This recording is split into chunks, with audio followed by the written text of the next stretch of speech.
టీయూజేఏసీ ఆధ్వర్యంలో ఈరోజు ఇందిరా పార్క్ వద్ద మహాధరణ అయితే నిర్వహించారు. తెలంగాణ రాష్ట్ర సాధికారతలో తెలంగాణ ఉద్యమ వాళ్ళ కార్యకర్తలు, నాయకులు ఎంతోమంది ఉద్యమకారులు పోరాడి తెలంగాణ రాష్ట్రాన్ని అయితే సాధించుకున్నారు. ఇదే క్రమంలో మనతో పాటు మాట్లాడడానికి తెలంగాణ ఉద్యమ ఫోరం రాష్ట్ర ఉపాధ్యక్షురాలైనటువంటి జానకిరెడ్డి గారు ఉన్నారు. తెలంగాణ జానకిరెడ్డి గారు, వారిని అడిగి తెలుసుకునే ప్రయత్నం చేద్దాం. అమ్మ నమస్తే. ఉద్యమకారులకు జోహార్లు. మొదటిగా ఏంటి ఈ మహాధరణ నిర్వహించడానికి గల కారణం ఏంటి? ఇంత ఎత్తున తెలంగాణ ఉద్యమకారులందరినీ ఏకం చేయడానికి గల కారణం ఏంటి? అన్న, మేము ఈరోజు టీయూజేఏసీ సుల్తాన్ యాదగిరి అన్న గారు ఇక్కడ మహాధరణ నిర్వహించడం జరిగింది. దానికి మేము తెలంగాణ ఉద్యమకారుల ఫోరం ఆధ్వర్యంలో మద్దతు తెలపడానికి వచ్చినామన్న. ఈ మహాధరణ అన్న తలపెట్టడానికి ముఖ్య కారణం ఏంటంటే, ఏవైతే ఎలక్షన్స్లో హామీ ఇచ్చిండ్రో ఆ హామీలని నెరవేర్చాలని ఈరోజు ఇక్కడ మహాధరణ తలపెట్టడం జరిగిందన్న. ప్రధానంగా ఉద్యమకారులు కావాల్సినటువంటి డిమాండ్స్ ఏంటి? మీరు రాష్ట్ర ప్రభుత్వాన్ని ఏమి అడుగుతున్నారు? అన్న, మేము అడిగేది మొట్టమొదటిగా తెలంగాణ ఉద్యమకారులకి గుర్తింపు కార్డు ఇవ్వాలని కోరుతున్నాం. మేము ఉద్యమం చేసినాము, మా మీద ఎఫ్ఐఆర్లు అయినాయి, జైలుకు పోయిన వాళ్ళు ఉన్నారు. ప్రతి ఒక్కరు ఆ ఉద్యమ సమయంలో నా మీద, నా భర్త ఒక ఎగ్జిక్యూటివ్ ఇంజనీర్, నా మీద ఎఫ్ఐఆర్, నా భర్త మీద ఎఫ్ఐఆర్ అయితే తట్టుకోలేక ఆ రోజు నా తండ్రి గారు హార్ట్ అటాక్తో చనిపోయినరు. అటువంటి దౌర్భాగ్య స్థితిలో మా మీద కేసులు పెట్టినా కానీ మమ్మల్ని ఇంట్లో మా లాస్ట్కి మాకు ఒక మగ పిల్లగాడు కూడా లేడు, మేము ఆడపిల్లలం. మమ్మల్ని లాస్ట్కి మా తండ్రి దినాలు చేసుకోవడానికి కూడా మమ్మల్ని చేయలేకుండా ఆనాటి సీమాంధ్ర పాలనలో మేము ఎన్నో తిప్పలు పడ్డాం. అవన్నీ మాకు ఇప్పుడు సపరేట్ మా రాష్ట్రం మాకు వచ్చింది, మా నిధులు మాకు కావాలంటున్నాం, మా నియామకాలు మాకు కావాలంటున్నాం. అవి మేము కోరుకుంటున్నాం అన్న. కాంగ్రెస్ ప్రభుత్వం వచ్చిన తర్వాత ఉద్యమకారులను గౌరవించే క్రమంలో గద్దరన్న వాళ్ళ బిడ్డకు కూడా ఒక గౌరవ సత్కారం కలిగింది. అంటే గత ప్రభుత్వాన్ని పోల్చుకుంటే ఈ ప్రభుత్వాన్ని పోల్చుకుంటే రెండింటి మధ్య వ్యత్యాసం ఉన్నదా లేదా? చాలా వ్యత్యాసం ఉంది. ఆ రోజు గద్దరన్నని బయట నిలబెట్టిన పరిస్థితి ఆ రోజు టీఆర్ఎస్ ప్రభుత్వంలో. కానీ రేవంత్ రెడ్డి గారు కాంగ్రెస్ ప్రభుత్వం వచ్చినాక రేవంత్ రెడ్డి అన్న ప్రతి తెలంగాణ ఉద్యమకారులకు న్యాయం చేస్తాడనేసి మేము అనుకుంటున్నాం. దాంట్లో మొదటి భాగంగా వెన్నెలక్కకి సాంస్కృతిక చారిటీ చైర్మన్గా ఇవ్వడం, అది మాకు ఎంతో, అంటే అసలు అందులో మొదటగా మా మహిళకి ఇవ్వడం మేము చాలా సంతోషపడుతున్నామన్నా. మేము రేవంత్ రెడ్డి గారిని కోరేది ఒక్కటే, మాకు తెలంగాణ మొన్నటి ఎలక్షన్స్లలో ఏవైతే హామీలు ఇచ్చిండ్రో ఆ హామీలు నెరవేర్చాలని అడుగుతున్నాము. కాకపోతే గత ప్రభుత్వం అప్పులు చేసిపోయింది కాబట్టి, ఇప్పుడు వచ్చిన ప్రభుత్వం ఫైనాన్షియల్గా ప్రాబ్లం ఉంది కాబట్టి మేము అడిగేది ఏంటంటే, ఫైనాన్షియల్గా ఎటువంటి లేని ఉద్యమకారులుగా గుర్తింపు ఇవ్వండి, మాకు గుర్తింపు కార్డులు ఇవ్వండి. 69 ఉద్యమకారులు ఆల్రెడీ రోజుకు చనిపోతూనే ఉన్నారు. నిన్నగాక మొన్న విలియం సార్ చనిపోయినారు. ఉద్యమకారులకు ఎంతో చేసిన ఆయన, ఎంతోమంది 69 ఉద్యమకారులు రోజు రోజుకి నెలకొల్పుతున్నారు. తర్వాత వాళ్ళనే కాదు, ఈరోజు మలిదశ ఉద్యమంలో చేసిన ఎంతోమంది మేము ఉన్నాం. ఈరోజు నేను ఇక్కడ ఉన్నా, రేపు ఏమవుతుందో అన్న పరిస్థితి లేదు. అది అన్న మేము కోరుకునేది. అన్న మీరు చెప్పండి, కొంచెం ముందుకు రండి. అన్న మీరు ఎక్కడి నుంచి వచ్చారన్నా? నేను ఇక్కడ సికింద్రాబాద్లో ఉంటాను. నేను 1969 నుంచి ఇప్పటి వరకు పోరాడుతున్నాను. నా పేరు ఆడప్ శివకుమార్ నేత.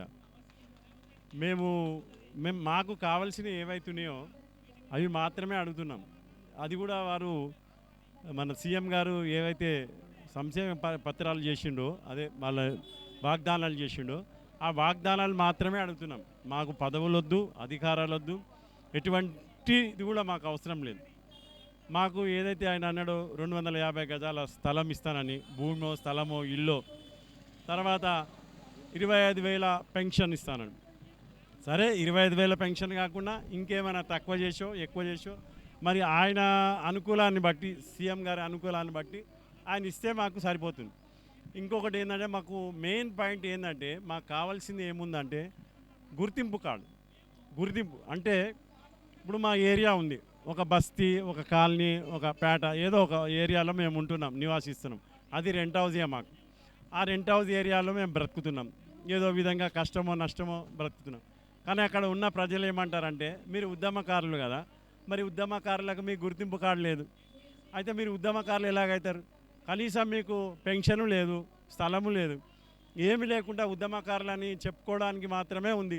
ఏదైనా గుర్తింపు కార్డు ఉంటే అయ్యో మేము ఉద్యమకారులము అని మేము నమ్ముతాము, నమ్మి మేము ఏమైనా సహాయం చేయ అవకాశాలు మాకు ఉంటాయి. ఎందుకంటే మీ ఏజ్ ఇప్పుడు కనీసం ఇప్పుడు మా ఏజ్ 72 ఏజ్. 72 ఏజ్లో మేము ఏం చేయగలుగుతాం చెప్పండి? మేమేం సాధించగలుగుతాం? అయిపోయింది మాది ఇంకా టైం. అంటే సాధారణంగా ఉద్యమకారులు అని అంటే కళాకారులు ఉంటారు, వారి పాత్ర పోషిస్తారు. ఉద్యమకారులంలో రాష్ట్ర సాధికారం ఈ పాత్ర ఉంది.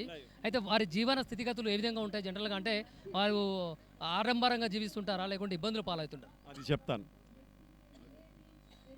వాళ్ళకు ఈరోజు భోజనం ఉంటే రేపటి దినం భోజనం గడపడం చాలా కష్టం. ఈరోజు భోజనం ఉంది, రేపటి భోజనం గురించి వాళ్ళు వెతుకోవాలి. ఎందుకంటే వాళ్ళకు సంబంధించిన కుటుంబ సభ్యులు కూడా వాళ్ళను కనుకరించరు. ఎందుకంటే వీళ్ళు సంపాదన లేదు కదా, వాళ్ళ పిల్లలు కూడా వాళ్ళు పట్టించుకోరు. వాళ్ళకు ఒక పెన్షన్ వచ్చే ఆ 2000లోనే మందులు తెచ్చుకోవాలి. ఆ మందులు తెచ్చుకొని ఆ మందులతోనే తినాలి. అయితే ఏం చేస్తారంటే ఇప్పుడు మాలాంటి వాళ్ళు ఒకరోజు మందు మానేసుకొని రెండో రోజు మందు తింటారు. ఎందుకంటే నెల గడవాలి కదా. ఒకరోజు బాధలలో పడి కూడా ఆ మందును వాడకుండా ఇంకొక రోజు మందును వాడతారు. ఒకరోజు ఆల్టర్నేట్, ఒకరోజు మెడిసిన్. ఎందుకంటే 30 రోజులు నడవాలి. వాళ్ళు తెచ్చుకునే మందులకు సరైన డబ్బు ఉండదు కాబట్టి పిల్లలు కూడా ఎవరు చూడరు. ఎందుకు చూస్తారు? ఆస్తులు అంతస్తులు ఉంటే చూస్తారు. ఆస్తులు అంతస్తులు ఎక్కడ సంపాదిస్తాం? మేము సంపాదించింది లేదు. మేము ఇందులో సూటిగా రేవంత్ రెడ్డి గారికి ఏం చెప్తారు? ఏం లేదు సార్. మీరు రేవంత్ రెడ్డి గారికి మేము కోరేది ఒకటే, 69 ఎవరైతే ఉన్నారో అప్పుడు పోరాడిన తెలంగాణ గురించి పోరాడిన 69 మెంబర్స్ 33-34 ఉంటారు ఈ సిటీలో, సికింద్రాబాద్ మన తెలంగాణ. ఇంకా మిగతా ఊర్లలో పొంటి వేరే ఉండొచ్చు. వాళ్ళ ఫోన్ నెంబర్లతో సహా వాళ్ళ అడ్రస్లతో సహా నా దగ్గర ఉన్నాయి. కొన్ని సందర్భాల్లో సీఎం రేవంత్ రెడ్డి గారు ఏమంటున్నారంటే ఈ తెలంగాణ ఉద్యమకారుల యొక్క డాటా అనేది దొరకట్లేదు, ఎవరికి వారే ఉద్యమకారులు అని చెప్తున్నారు అని అంటున్నారు. డాటా క్లారిటీగా రావట్లేదా? డాటా విషయం ఏం లేదు సార్. ఇప్పుడు డాటా విషయాన్ని మీరు కలెక్ట్ చేయాలంటే ఈజీ మెథడ్. ఎవరైతే ఒక అధ్యక్షుడు ఉంటాడు. ఇప్పుడు మాకు అధ్యక్షుడు ఎవరున్నారంటే డాక్టర్ చీమ శ్రీనివాస్ గారు మా అధ్యక్షుడు. డాక్టర్ చీమ శ్రీనివాస్ గారు, ఆయన దగ్గర డాటా ఉంటుంది. అలాంటి ఊరు పల్లెలా ప్రతి ఒక్క జిల్లాలలో ఎవరో ఒక అధ్యక్షుడు ఉంటారు. ఇప్పుడు ఈయన ఉన్నాడు, ఈయన ఏరియాలో ఈయన ఒక అధ్యక్షుడు. ఈయన వెనకాల ఎంతమంది పనిచేసింది వీళ్ళకి తెలుసు కదా. అలాగా గుర్తింపు దొరుకుతుంది. గుర్తింపు దొరకదని కాదు, ఖాళీ ఇది టైం పాస్ చేయడానికి మాత్రమే, ఇంకా వేరే విషయం కాదు. వాళ్ళు అనుకుంటే ఏదైనా చేయగలుగుతారు. ట్యాంక్ బండినే మినరల్ వాటర్ చేయాలని అనుకున్నప్పుడు ఇదెంతనండి? ట్యాంక్ బండినే మినరల్ వాటర్ చేయాలనుకున్నప్పుడు ఇదెంత? ఉద్యమకారుల సంఘము, ఉద్యమకారుల ఫోరం అని చెప్పేసి మీ యొక్క ఈ ఫోరమే లేదు, చాలామంది మేము ఉద్యమకారులం అని చెప్పేసి కూడా స్టేట్ రిజిస్ట్రేషన్ చేసుకొని కొన్ని ఆర్గనైజేషన్స్ ఉన్నాయి. ఇందులో ఒక క్లారిటీ రావట్లేదు అని చెప్పేసి కూడా సీఎం రేవంత్ రెడ్డి అంటారు. కరెక్టే, అది ఆయన చెప్పింది కూడా కరెక్టే. దీంట్లో ఏం లేదండి. ఇప్పుడు ఇంతకుముందు చెప్పినట్టు ఉద్యమకారులు ఎవరైతున్నారో వాళ్ళ ఏజ్ను బట్టి, వింటున్నారా, వాళ్ళ యొక్క ప్రవర్తనను బట్టి, వాళ్ళ ఆస్తుల అంతస్తుల బట్టి ఒక ఆధార్ కార్డులో ఏముందో అన్నీ బయటపడతాయి. వాళ్ళకు ఉందా లేదా, ఎటువంటి పరిస్థితులు ఉన్నారు, ఏం సంగతి అని అన్నీ గుర్తుపడతాయి. అదే ఆధారం, ఇంకొక ఆధారం లేదు. వాళ్ళ ఆస్తులు అంతస్తులు ఉన్న వాళ్ళు అయితే ఉద్యమకారులు ఎందుకు అవుతారు చెప్పండి? మాలాంటి వాళ్ళు ఉద్యమకారులు. కారణం ఏంటంటే మా దగ్గర ఏం లేదు. మా మీద 1 ఇంచు స్థలము కూడా రిజిస్ట్రేషన్ లేదు. మేము సంపాదించనే లేదు. మేము సంపాదించింది మా పిల్లలను, మా కుటుంబాలను, వాళ్ళని పోషించడానికే మాకు సరిపోయింది. ఇక మేము ఆఖరికి ఈ 72 సంవత్సరాల ఏజ్లో మేమేం ఆస్తులను సంపాదించగలుగుతాం, ఏం చేయాలి? ఆ పిల్లలు మమ్మల్ని ఎందుకు చూస్తారు? మాకు ఆస్తి ఉంటే చూస్తారు, ఏ ఓల్డేజ్ వాళ్ళైనా. మీ రాష్ట్ర అధ్యక్షులైనటువంటి చీమ శ్రీనివాస్ గారు ఎప్పుడైనా సీఎం రేవంత్ రెడ్డిని కలిసేటువంటి ప్రయత్నం ఏం చేశారు? చాలాసార్లు కలిసినాం సార్. చాలాసార్లు మేము వినంత పత్రాలు కూడా అందజేసినాము, అపాయింట్మెంట్స్ కూడా అడిగినాము. సార్ అపాయింట్మెంట్స్ ఇవ్వలే మాకు, మా పత్రాలకు ఎటువంటి జవాబు రాలేదు. మేము ఆ యొక్క ఆశ మీదనే ఆధారపడినాము. ఇంకొక విషయం ఏంటంటే ఈయన తీసుకోవడానికి ఎంతసేపు కాదు. ఆయన అనుకుంటే, సార్ అనుకుంటే చాలా అంటే చాలా తొందరగా అయిపోతుంది. అన్ని మినిస్టర్లు, అందరి ఎమ్మెల్యేలు, మంత్రులు అందరినీ కలిసినాము.